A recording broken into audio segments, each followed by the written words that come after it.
How Charlotte Mason methods set your child up for success in life.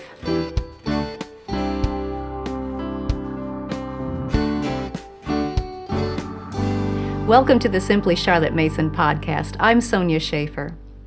We all want to instill good habits in our children, from the time they're toddlers through the time they move out and start their own households.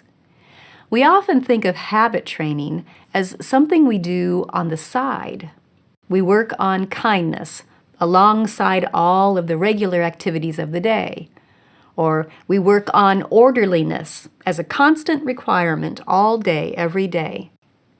But what if I told you that there are at least 5 habits that are built in to homeschooling the Charlotte Mason way? These are good habits that you will automatically cultivate within your child as you use Charlotte's approach to education and her brilliant methods. Your child will receive that important repetition every day as you use these methods. Repetition is key to developing habits. And motivation is built in because your student knows that she's going to be held accountable for those lessons. These habits are reinforced over all 12 years of schooling. All of them are important life habits, good habits that will set your child up for success in life. And they're cultivated simply as you are faithful to use Charlotte Mason's methods. So let's take a look at the 5 life habits and discuss a little about why they're so important and detail which methods cultivate them. Habit number 1, listen attentively. You know how important this habit is. Whether you are in the workplace, at a doctor appointment, sitting in a lecture or a sermon, or discussing something with your spouse, or trying to resolve a dispute between children, or receiving instructions at the start of a new adventure, it's in so many situations. You know how the path can become much smoother when you listen attentively. People who haven't had regular practice with this habit go through life at a disadvantage. They struggle to make their minds pay attention for any length of time. But we can instill this wonderful life habit by simply being faithful in one method that Charlotte insisted upon. Don't repeat yourself. When you are reading a living book for a school lesson, read the passage once. When you're giving a directive to a child, give those instructions once. And then hold the child accountable to narrate or to obey or whatever. You see, Charlotte knew, just as we do, that it is human nature not to put forth the effort to focus unless it's absolutely necessary. Most of us go through life thinking our random thoughts and giving half-hearted attention when those random thoughts are interrupted. We've all learned from a young age that we can ask someone to repeat what was said, and they usually do. And that's exactly why Charlotte insisted upon a single directive or a single reading. She said, a single reading is a condition insisted upon because a naturally desultory habit of mind leads us all to put off the effort of attention as long as a second or third chance of coping with our subject is to be hoped for. A Philosophy of Education, page 171. Not repeating yourself, whether in giving instructions or in reading aloud, is a key Charlotte Mason method that will instill within your child that valuable life habit of being able to listen attentively. Habit number 2, restate accurately. Listening carefully and restating what you think the other person said are foundational skills for good communication. It shows respect to the other person in the conversation to pay full attention and make sure you've understood him correctly before you answer. Restating something in your own words is also a brilliant technique for learning information or cementing it in your mind. And in a Charlotte Mason education, that technique is known as narration. It's used a lot. Charlotte required a narration after every reading for 2 reasons. First, the student has good motivation to pay full attention when he knows he's going to be asked to narrate what he read or heard. Second, it's practicing for self-educating. If you can read or hear something and grasp it so well that you can put it into your own words, that technique can help you learn just about anything. Now let's be honest. Sometimes we might grow a bit weary of asking our children to narrate. Listening to multiple narrations every day might begin to feel like a waste of time. But that's exactly when we need to remind ourselves of this idea. Every time a student narrates, she's practicing the technique of self-education, yes, but she's also practicing the habit of good communication. The more often she repeats that habit, the more deeply it will become ingrained. Think of it this way. You are helping your child practice a vital communication skill that's going to help her in all of her relationships with her future spouse, her future boss, her future employees, everyone she meets. Narration is a powerful life habit. Habit number 3, observe closely. Keeping your eyes open and your mind engaged, looking carefully for what you can observe and learn for yourself is another important habit to learn. We've all been around people who want everything spoon-fed to them. They either don't know how or they refuse to put forth the effort of discovering for themselves what's right in front of them.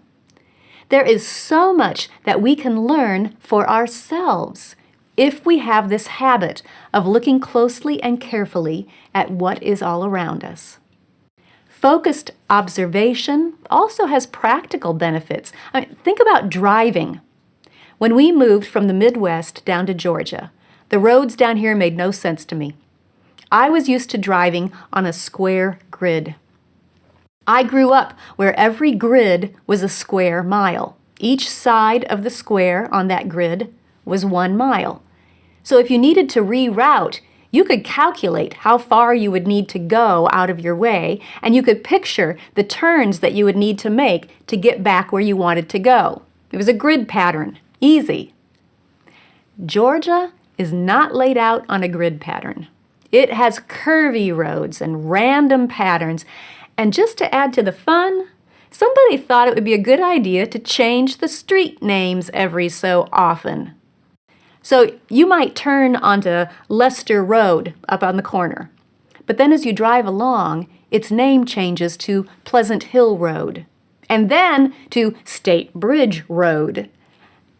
Close observation was needed to help me make sense of these different road patterns and figure out how to get home from the grocery store by the most direct route so the ice cream wouldn't melt. Now, yes, you can use the GPS on your smartphone, but having a good first-hand knowledge of the area in which you live is still an important skill. My phone has routed me the long way more than once, and knowing the roads around here has come to my rescue. That knowledge comes by close observation. And that's just one example. A habit of looking closely and carefully can serve us well in many other situations too. Learning how to change a tire, overseeing the construction on your house, determining when to plant your garden, calculating your expenses accurately, or even following a recipe. Here's a hint, by the way. If your egg salad turns black, you probably put in too much pepper. Don't ask me how I know. Careful observation is built into many Charlotte Mason methods. Your children will practice that skill often by looking closely and seeing what she can observe for herself in nature study, in handcrafts, in math lessons, even in studying for dictation.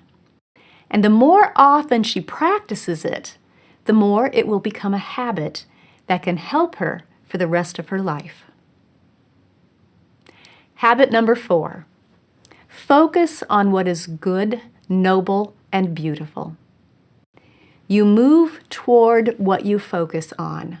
So it just makes sense to try to set up a habit of thinking on what is good and true and honest, just and noble. The more those qualities permeate our thinking, the more our actions will follow suit. And it's the same for our children. It's sad to me when I meet people who are bogged down in a dark place in their minds and hearts. They seem to be just surviving.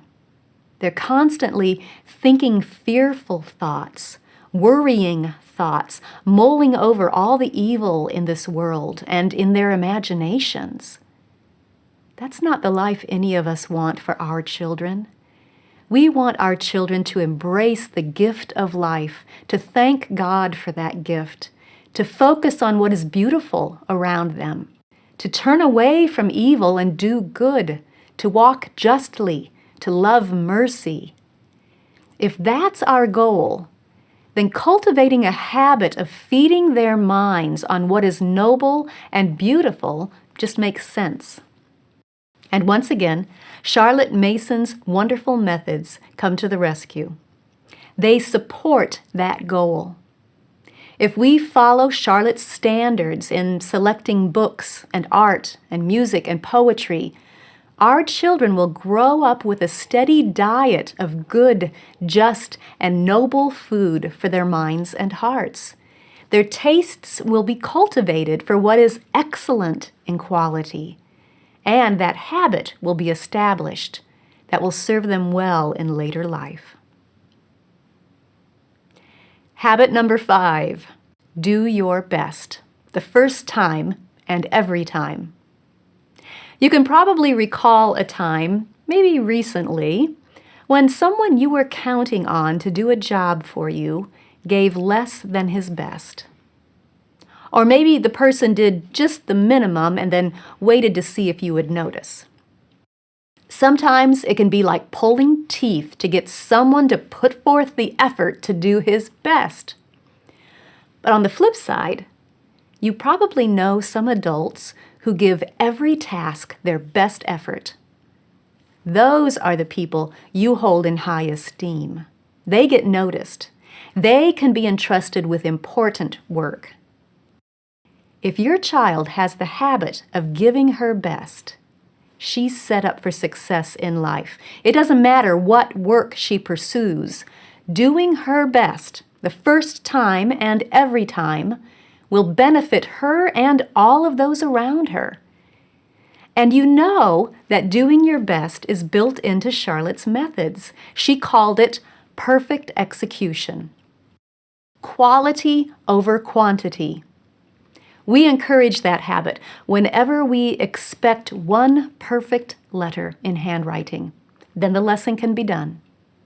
When we walk through all of the steps of studying for a dictation before we actually dictate it. When we teach a child slowly and carefully what she is to do in her handicraft. When we pronounce a math answer, either right or wrong, not just close enough. Upholding that standard of best effort, expecting your child to do her best, and inspecting her work faithfully to make sure she gave it her best. All of those built-in methods will go far to develop a habit of do your best the first time and every time. And that habit can take your child far in life. Wouldn't you like your child to be that kind of person, to have those 5 life habits, to listen attentively, to restate accurately, to observe closely, to feed her mind and her spirit on what is good and noble and beautiful, and to do her best the first time, every time? Those good habits can be applied to so much more than schoolwork. Every aspect of your child's life can be affected by those 5 habits. It astounds me that we can cultivate them simply by faithfully using Charlotte's methods in our home schools every day. I guess it shouldn't be so astounding, though, when we recall that Charlotte Mason education is about shaping the whole person, and the helpful discipline of good habits is part of that education. So next time you are tempted to repeat yourself, or to skip a narration, or to excuse sloppy, half-hearted work, remember this: you are setting up life habits, one way or the other. If we are faithful to use Charlotte's methods the way she outlined them, we will give our children not only a fabulous education, but also some valuable habits to help them succeed in life. If you enjoyed this video, subscribe through iTunes, YouTube, Facebook, Google Play, Instagram, or your favorite podcast app so you don't miss an episode. You can also subscribe to the audio version of this podcast or read the blog post on our website at simplycharlottemason.com. All of those links will be in the notes. Thanks for joining me. I'll see you next time.